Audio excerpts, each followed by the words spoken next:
right. Happy Monday. How are you guys doing?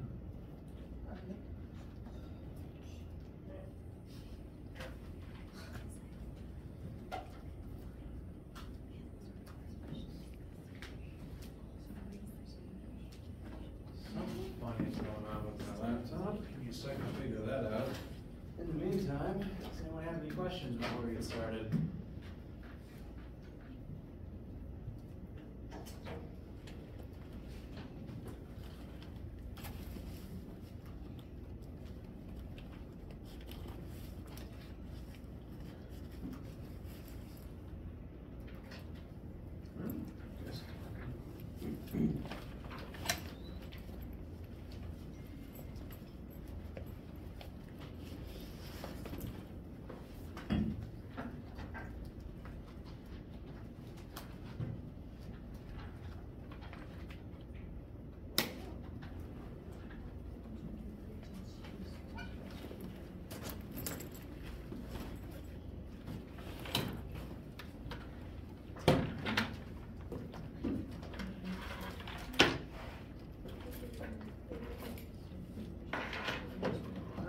Things are working now.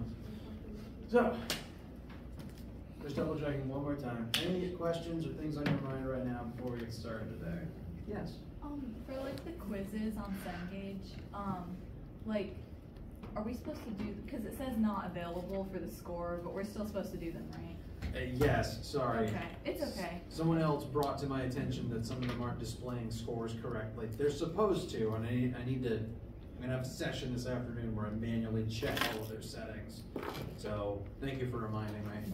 But yes, I would like you to work on them, at least 1 through 5 before the first test, and I'm going to adjust them to make sure you can see the scores correctly. So thank you for reminding me.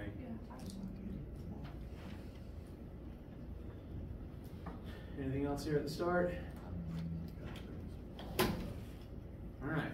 Well, on Friday we began chapter 5, began talking about work and energy, and how energy is just this odd thing that matter can possess that allows it to do stuff. I plan for 2 lectures to continue chapter 5, today and Wednesday, and then on Friday we'll try to tie together the last month and a half so that everyone is ready for the test that starts next week. So keep that on your radar. Again, test material, prep materials are coming. Gotta make sure everyone's ready for it. Once again, energy is something that matter can possess that lets it do stuff, and that we have observed throughout human history lots of different forms of energy that allow matter to do different stuff. And so we need to start looking at some of those various forms of energy. Arguably, one of the forms that is easiest for humans to identify is kinetic energy. This is the energy of motion. You can see something moving if it has a velocity from your frame of reference. Then it must have some amount of kinetic energy allowing it to move. Formula for that is Ke, which is just the shortest abbreviation for kinetic energy we have. So Ke equals 1/2 times mass times velocity squared. Once again, energy is something that matter possesses, and so mass is a part of the formula because matter has to be what is possessing the energy. But also, the object's current velocity squared. So once again, matter has to be moving. If the matter is moving, it must be in the possession of kinetic energy. And interestingly, the velocity term being squared has a few interesting ramifications. It does mean that your speed kind of matters more for your kinetic energy level than your mass does. Doubling mass will double kinetic energy, but doubling velocity will quadruple the kinetic energy requirement. This means it takes exponentially more energy to go fast. Again, double velocity, quadruple the energy requirement. What this means for humans is running fast tires you out. I figure you noticed that already though. It means for our machines, like, vehicles, getting them up to higher speeds takes more and more energy and therefore directly more and more fuel. If you care about the the fuel efficiency of, say, a car, the best way to save gas in your car is to go at the lowest speed of the highest gear you can for that speed. Lowest speed of the highest gear. So lower speeds save energy. The faster you're going, the more energy that's required, and that is, to kind of cap the point off, one reason space travel is hard, because to get to Mars you have to be going very fast, and it takes a lot of energy to be going very fast. Questions thus far?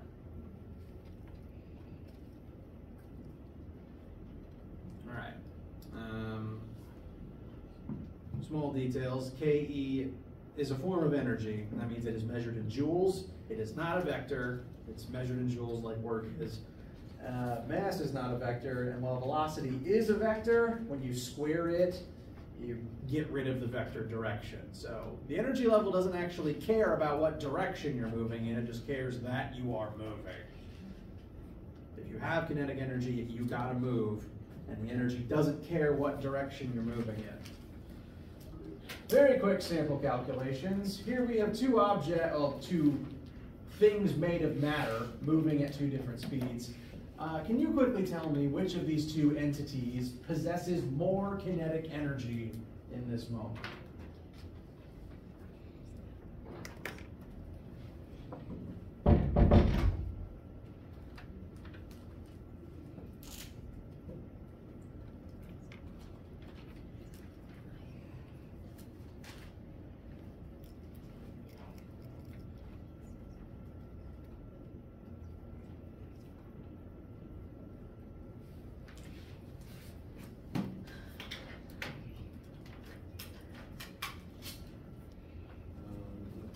Walking in one meter's place. All right, how much kinetic energy would that person have? 50 joules. Very good. 1/2 times mass is 100 times a velocity of 1 squared gives you 50. As for the bowling ball, are we going to plug in 5,000?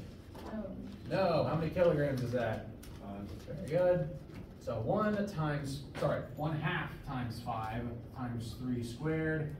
So 1/2 times 5 times 9 is a little less than half compared to the person. So, small amount of context. Walking takes more energy than lobbing a bowling ball.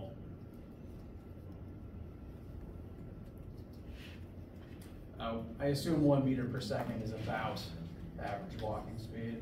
Although I suppose if you were a 50 kilogram person, it might even out in the end.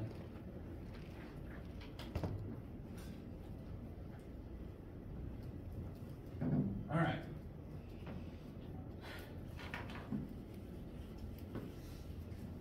Now, things are going to be moving for the rest of the semester, so as a result, we're constantly going to be referring back to kinetic energy, pretty much again, anytime matter has a velocity. And again, whenever something is moving, you had to give it energy to get to that point. Now that's one of the easier forms of energy for humans to identify. A slightly harder form is gravitational potential energy. This is harder to notice because in the state being described here, this energy is stored. It is potential, meaning it is not currently being used, but it can be used later.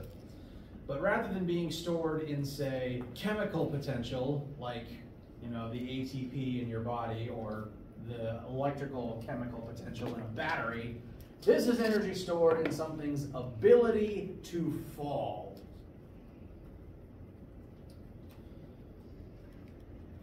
When something has the potential to fall, hence gravitational potential, there is energy stored in that fact, and that energy is released when the object then begins falling.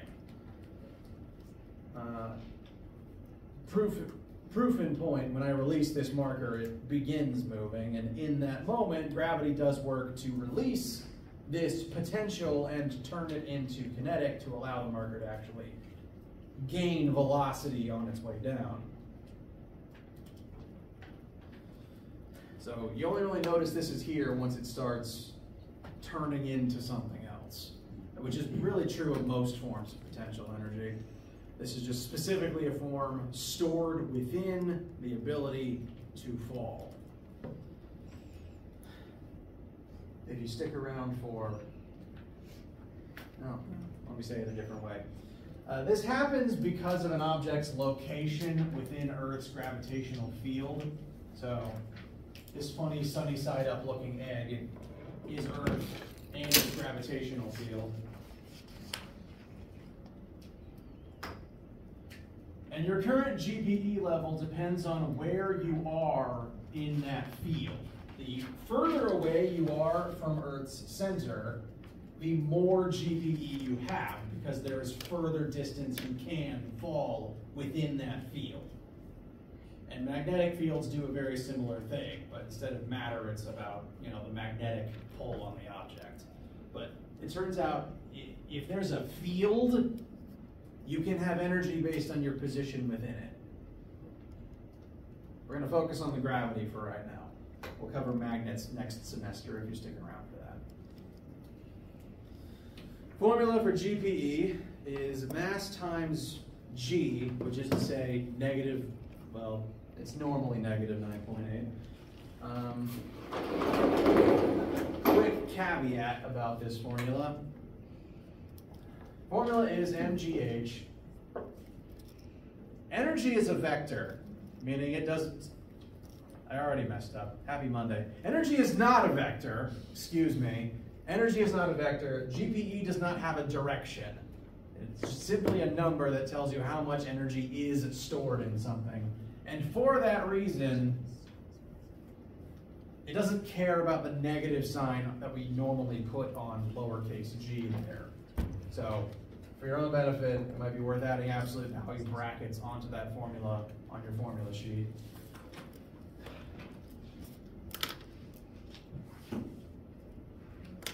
It does care about your height, though, because height is kind of relative.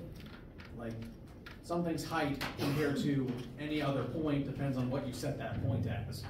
Right now, my height from the ground is 0, but my height compared to Earth's core is pretty big. So, from ground's perspective, I would have no GPE. If you consider my height to be 0, you'd have put a 0 in there, and my GPE would be 0. But technically, there's a great distance I could fall if there was a hole under me that led to Earth's core. I could fall a pretty great distance. So the H term is kind of relative. You have to decide what your lowest point is in any given scenario, and then establish how high something is compared to that point. Yes? But doesn't like the height not necessarily matter with gravity? Like no matter the height, it's gonna fall at like the same time. Like it's gonna fall at the same speed, no matter like the height. Right? That is correct. When something falls, it will always accelerate at the same rate. That said, the speed it reaches does depend on the height it falls from. Like if I stand on this table and jump off, I'm not going to have time to build up a whole lot of speed in comparison to if I jumped off the roof. What that means for this is, when I fall from any specific relative height, I only have time to release a certain amount of energy. And the amount of energy you release depends on the change, basically your change in height from start to finish. So again, if I jump off of a 1 meter tall desk, I only have the potential to release 1 meter's worth of GPE. Whereas jumping from higher up, I release more GPE, and therefore I'd be going faster before I hit something. Did I answer the question? Yes. Okay. Thank you. So GPE is relative. You have to decide what your lowest point is in any given scenario. And its main function is to be released and used up. And, sorry, rewind. Its main function is to be released and turned into kinetic energy as something falls. Formula is, again, mass times negative 9.8, but absolute value, times height. So the more mass something has, the more GPE it has, the more energy that is stored in its ability to fall.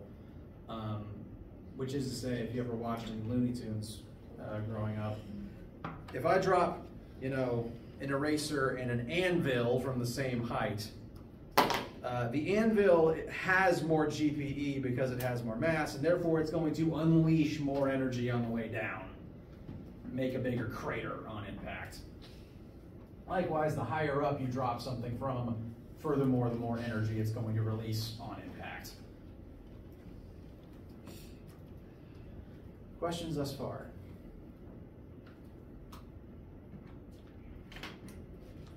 All right.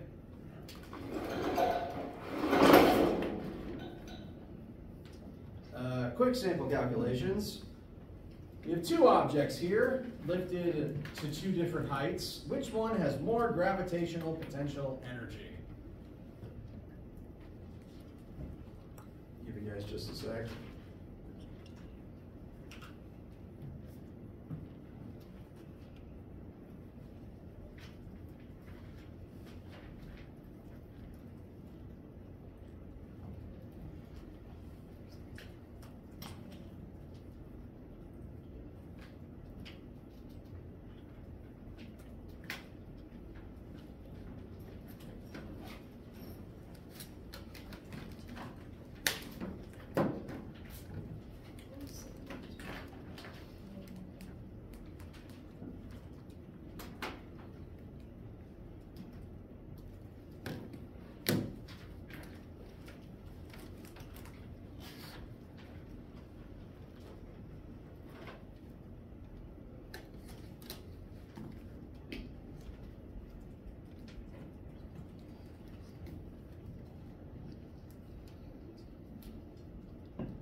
All right, which object wins? Sorry, say again. A, very good. Once again, we're not going to plug in 5,000 grams. We're going to plug in 5 kilograms times 9.8 times 10 meters. 490. Thank you. 490 joules. And then on the other hand, we've got 1,000 times 9.8 times how many meters is 10 centimeters? Very good. And that would just be 98.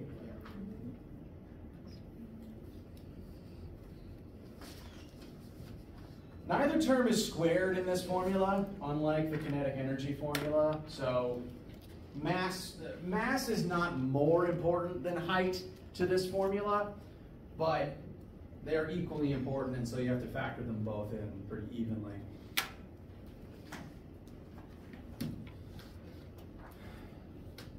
And again, that represents, you can think of those different energy levels two different ways. One, you can think of them as the energy that is released when the object falls, but you can also think of it as the energy that was required to get the object up to that height. Because not only is energy released when something falls, you have to use energy to lift something upwards, right?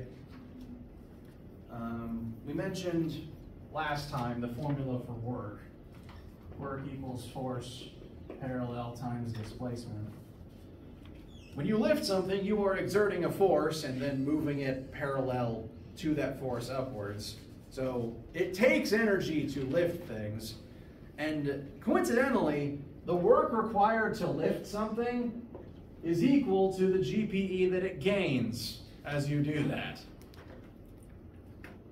Because secretly, the GPE formula can equal the work formula. I'll do that over here. Because in order to lift something, the force you exert has to equal or exceed the weight of that object, so mg, and delta x, that's just the distance moved, which is the same as the height it gains. So the work you do to lift something is at the very least equal to the GPE it gains by being lifted to that height. And that GPE is released when it drops.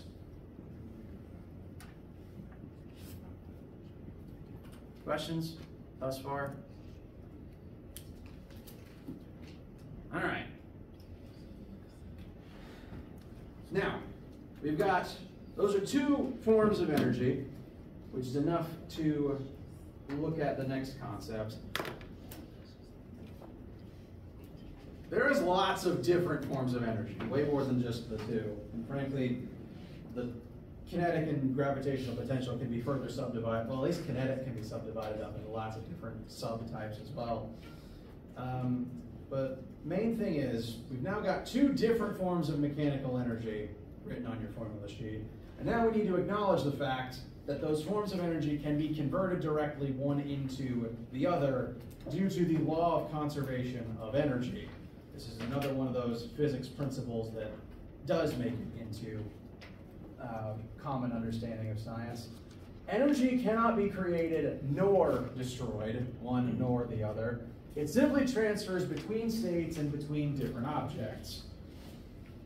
Work being the process that accomplishes that transfer and transformation. Whatever form energy is in, that form is likely to change, but the total amount of energy present will remain constant. It's just going to constantly be switching where it is and what type it is. To briefly give an example, let's say that if we're kind of listing our initial state versus our final state, initial state is eraser is on my table, I am holding it, and now I'm going to begin the process of lifting it upwards. Initially, there was some amount of energy stored in the ATP in my arm, so chemical potential. And when I lift it, it's going to transform and transfer into GPE inside of the eraser. And at minimum, however much energy I used up in my arm is now inside of the eraser.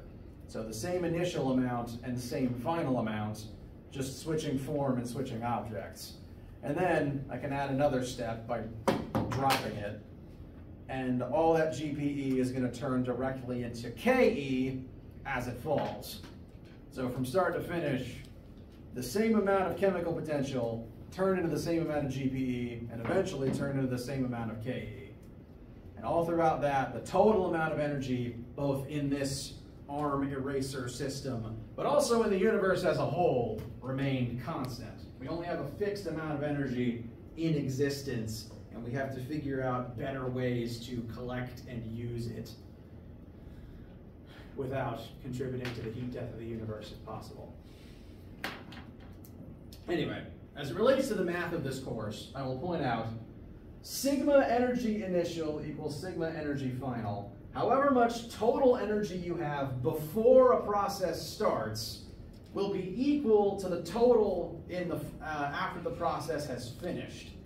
But on each side, that total is going to be made up of different forms as that energy is allocated between different objects in different states. But the totals will be the same on both sides. Now, for this class, we're mostly going to be looking at specifically mechanical energy. This is a mechanics-based class. We look at motion and force for the most part.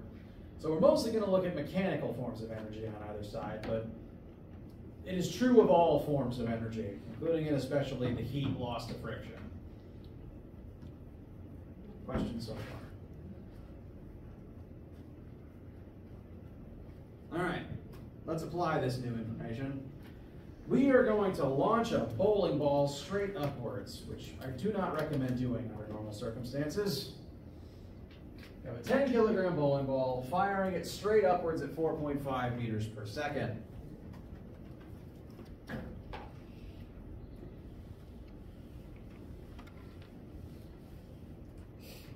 What height is the ball going to rise to?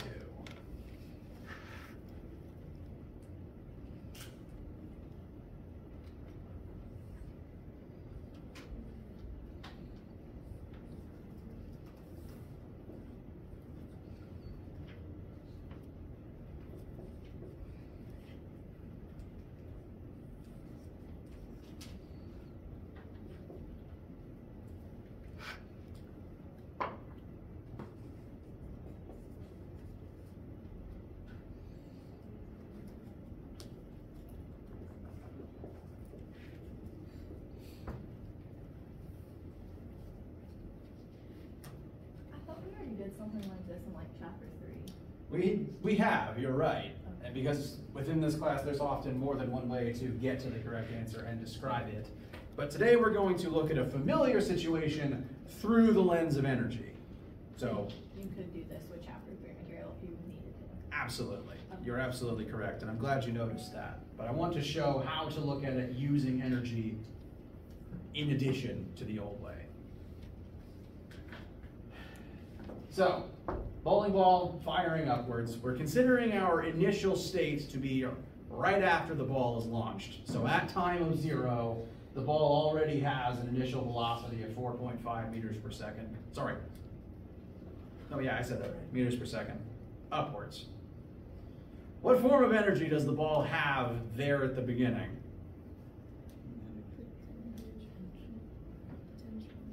Kinetic. It has a velocity.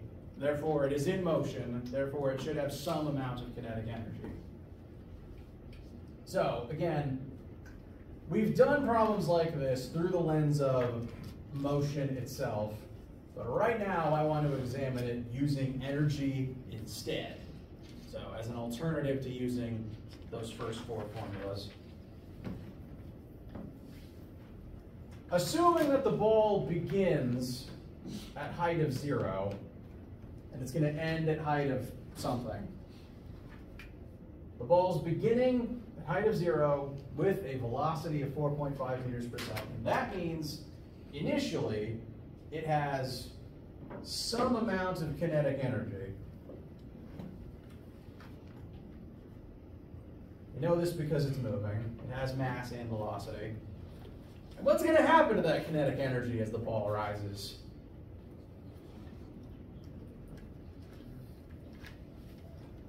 Or will it reach 0? It'll eventually reach 0. So I'm going to write on the right side kinetic energy final, but this is going to be 0. I'm just putting it here for completeness sake. Initially, so this is all the things that add together into total energy initial. Initially, the ball has kinetic energy. And if it starts at the ground, it wouldn't have any GPE to start with. Although for completeness sake, I will list that.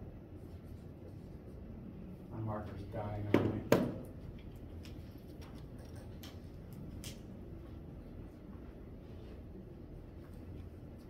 Better. Yeah, let's get in the habit of listing every possible form of energy, and we'll fill in how they become 0 later. So initially, again, sigma energy initial means total of all forms of energy that the ball could possess. We know it possesses some amount of kinetic energy. It might possess some amount of gravitational potential energy, depends on our frame of reference, or depends on your starting height. Afterwards, after being the state at the top that we're trying to find, the point where it has reached the highest it will go, its kinetic energy will change to some other value, and its GPE will change to some other value. So, total energy, literally this side now looks like the 2 forms of energy this thing could have added together, both before the change happens and then after the change is complete. Questions so far? So we're going to try to demonstrate how the energy transforms from start to finish.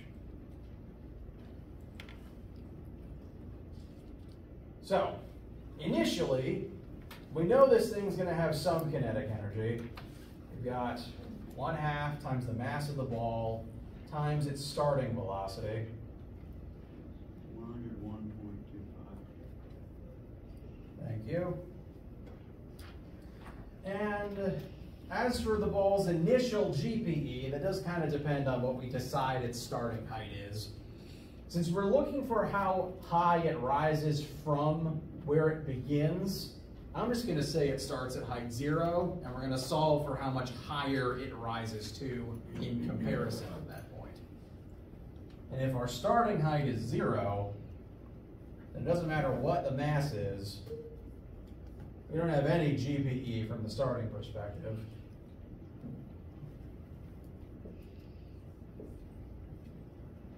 So here, KE initial, 1/2 mass times velocity squared, initial velocity squared, mind you.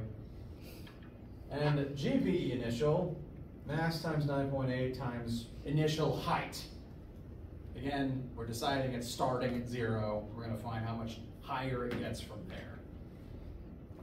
So that is all forms of energy on the initial side before the ball rises and the energy transforms. All of its starting energy is in the kinetic state. Questions for the initial side? All right. Now afterwards, after the transformation has begun and possibly completed, those energy levels are going to be different for the different types. As the ball goes up, what's going to happen to the velocity of the object? Slow down. It's going to slow down, and that means over time its kinetic energy level is going to decline. Meanwhile, what happens to the height of the ball? Increase, and that means that the GPE is going to increase, whereas KE decreases. So on the way up, depending on what its current height and speed is, the energy is going to slowly drain from this entry into this one, until eventually you get to your maximum height. And what is your final velocity at the apex of a throw or launch? 0. So at that highest point, all of the energy should be GPE, and none of it will be KE anymore. If we look at a point part way up, we'd have some of both, but the top and bottom are the two extremes, where one side is fully drained into the other. And so if that's the point we're looking at, both of my markers are dead. Oh, no, I've got a third one. That's probably the worst one I've ever had. So let's prove this point. Kinetic energy final, 1/2 times the same mass, but what is the velocity going to be at that top point again? 0. So the ball's final kinetic energy level at that max height is 0, showing that all the kinetic energy has turned into something else. Meanwhile, MGH, mass is unchanged. We don't know what that final height is, but we'll be able to find it.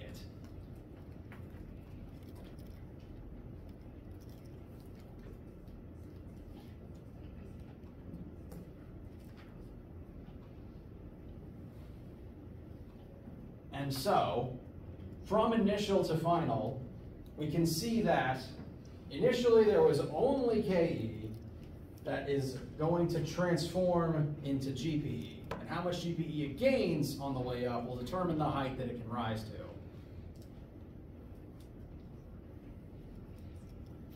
Questions arriving at this point? All right.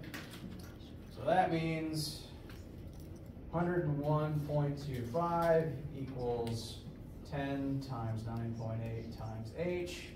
So h should equal 101.25 over 98, so just over 1 meter. 1.03. Say it again, sorry. 1.03. Thank you. So, if you can launch a bowling ball using your arms at a speed of 4.5 meters per second, you can throw it about 1 meter vertically up before it starts falling back down. And we would get the same answer if we were using the old formulas, the Fantastic Four equations. We'd get the same answer. This is just a different way of looking at it. Whereas before, we were tracking, say, the acceleration of the ball over time. Here, we are tracking the energy transferring over time. And this is the point where all of that initial kinetic energy has fully turned into enough GPE to get it to this height. And then, once it starts falling back down, the process will reverse itself. And all of this GPE will turn back into KE, and the ball should be moving at 4.5 meters per second again, but downward right before impact. Energy is constantly transferring between states. And as it was rising, gravity is what did the work to cause the transformation. How do you guys feel? At least one person shaking their head no. Does that mean we don't like this? Okay. Well, we can work some more examples. Additional question? So does that mean if we were to use like one of the Fantastic Four equations, would it be easier to use that, or would it take longer, or would it end up being like the same amount? It kind of just depends on your preference. I can demonstrate over here. Let's see. Formula 4 should suffice. Velocity final squared is velocity initial squared plus 2a times displacement. Final height, final velocity is 0. 4.5 squared plus 2, negative 9.8 times the change in height over this whole process. And please correct me if I'm mistaken, but that should give you the same answer.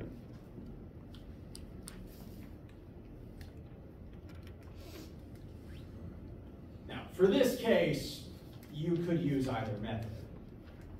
Using the old-fashioned way, we would just track the distance it would have to move over to accelerate from its initial speed to 0 at that maximum height. And it would take a certain amount of displacement for that to be the case. The other way is, again, tracking the energy transformations. And I wanted to show you, one, that both can work depending on the scenario, but two, there's going to be cases where you have to analyze the energy instead.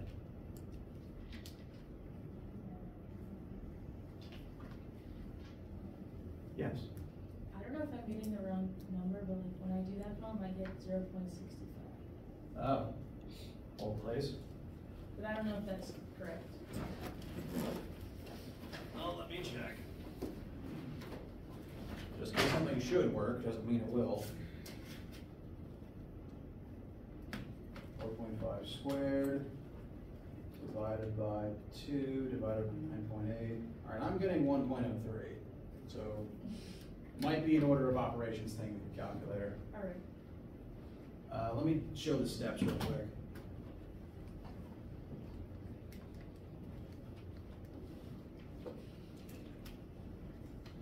Zero equals 4.5 squared is 20.25, and then 2 times negative 9.8 is negative 19.6 times delta y. Negative 20.25 equals negative 19.6 delta y. Delta y is negative 20.25 over negative 19.6, which I'm getting as 1.03 meters. Does that help? Yeah, you're right.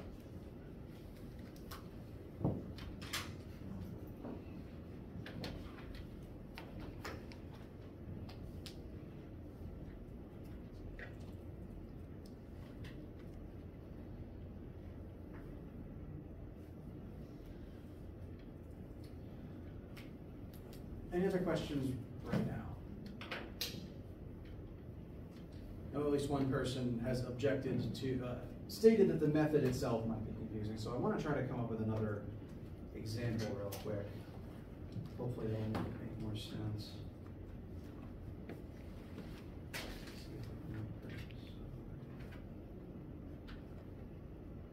Oops, hold please.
All right, let's look at a related example that kind of goes in the opposite direction. That's our last thing for today. Let's say instead of launching something upwards, we are instead going to allow something to slide downwards. Here we have a skier atop a slope. Nice thing about skis is friction is kind of mitigated on snow, so we're just not going to care about friction today.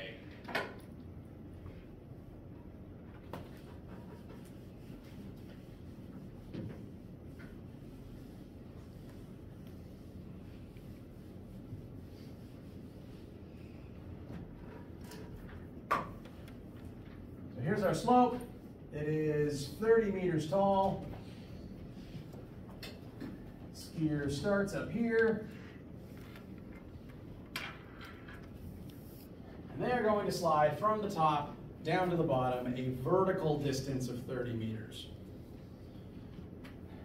Now, this person is not literally going to be falling straight down, but right now they are still 30 meters above where they are going to end up.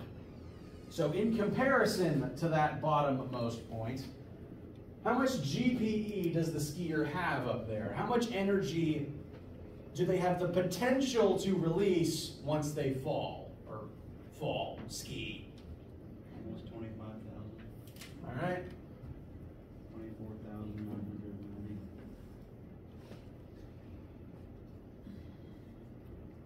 So GPE initial is going to be mass times 9.8 times height initial, 85, 9.8, 30. Can you repeat that number again, sorry? 24,990.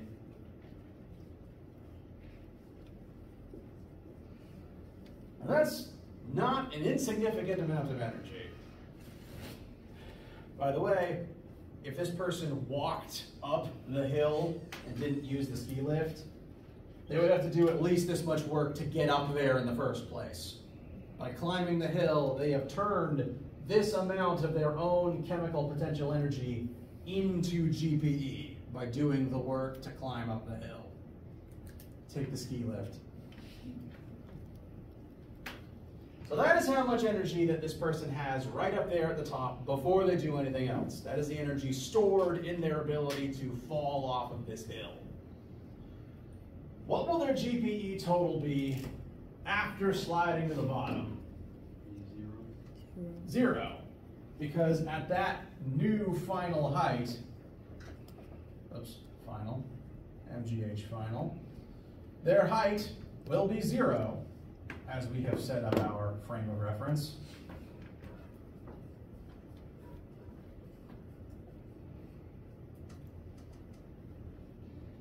So at the top of the hill, they have a lot of GPE, and at the bottom of it, they have none. We know that energy can't be created or destroyed, so where does it go? Well, if you slide down a hill, what happens? What's going to be happening to you once you reach the bottom? You're going to accelerate down the hill, and when you reach the bottom, you're going to be moving. You're going to have a velocity. So from start to finish, all this GPE is going to turn into kinetic energy. It's going to swap states on the way down. You don't even have to be falling for gravity to do work and turn GPE into kinetic energy. You just have to descend. Descending turns GPE into something else, even if you're not in free fall. And if you're sliding down a slope like this, especially a very slick one, GPE will turn into KE and you will slide down and eventually reach a top speed at the bottom. So, total energy initial equals total energy final. Initially, this person has some amount of GPE. We've already found that amount. At the end, their final GPE is 0, and instead they're going to have a bunch of kinetic energy. We've already found values for GPE initial and GPE final. So the conservation of energy formula should indicate to us that all the energy that was GPE is now KE. And as a result, this person's going to be booking it. Skiing is intense. I fell several times. Since we can figure out how much kinetic energy we have, we can figure out how fast they'll be going. Oops.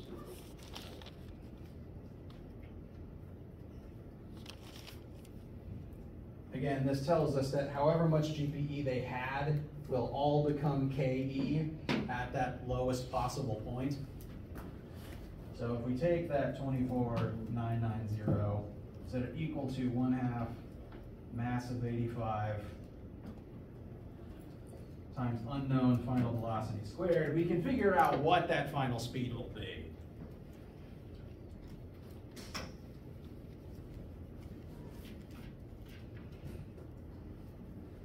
Divided by 0.5, divided by 85, take the square root.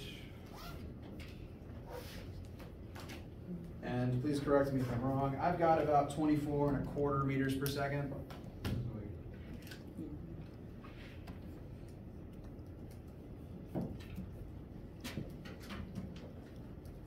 Which is fast. Keep in mind, meters about 3 feet, 3.3 feet. So that's 80 feet per second.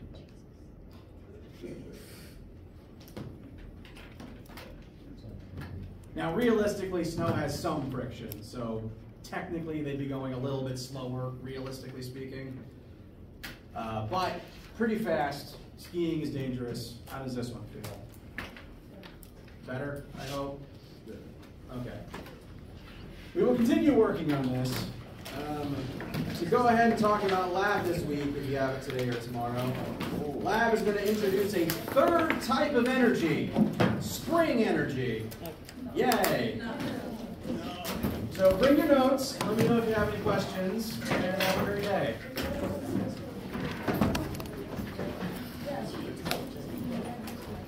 Yes.